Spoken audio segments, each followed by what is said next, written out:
Il était une fois un terrible ogre qui vivait tout seul.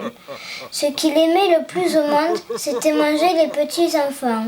Chaque jour, il venait en ville avec son grand couteau et attrapait quelques enfants.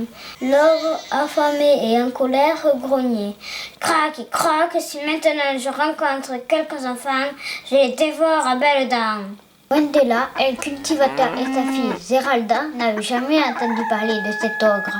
Zeralda, qui avait 6 ans, aimait beaucoup faire la cuisine. Une fois par an, le cultivateur allait à la ville pour y vendre ses produits. La veille du jour du marché, il appela sa fille et il lui dit « Zeralda, je me sens bien bas. Jamais je ne pourrai aller au marché. Il faudra que tu y ailles à ma place. » Au petit jour, Zeralda partit pour le marché avec ses provisions. Mais ce matin-là, l'ogre rôdait dans la région plus affamé que jamais.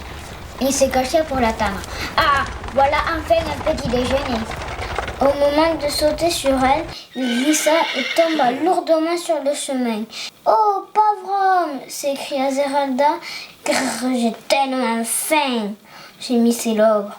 « Ce pauvre homme meurt de faim !» pensa Zeralda, et elle commença à cuisiner. Et l'ogre retrouva ses esprits et le goût de tous ces plats était si nouveau pour lui qu'il ne pensait même plus à se régaler de son plat favori, les petits enfants. « Très chère petite fille, lui dit-il, j'ai un château. Je te donnerai une fortune si tu veux venir chez moi et me faire la cuisine. » Zeralda réfléchit quelques instants puis elle accepta. Elle composait les menus les plus fabuleux.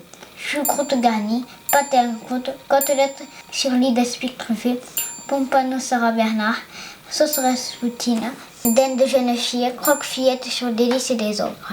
On organisa des banquets pour les ogres et les ogresses du voisinage.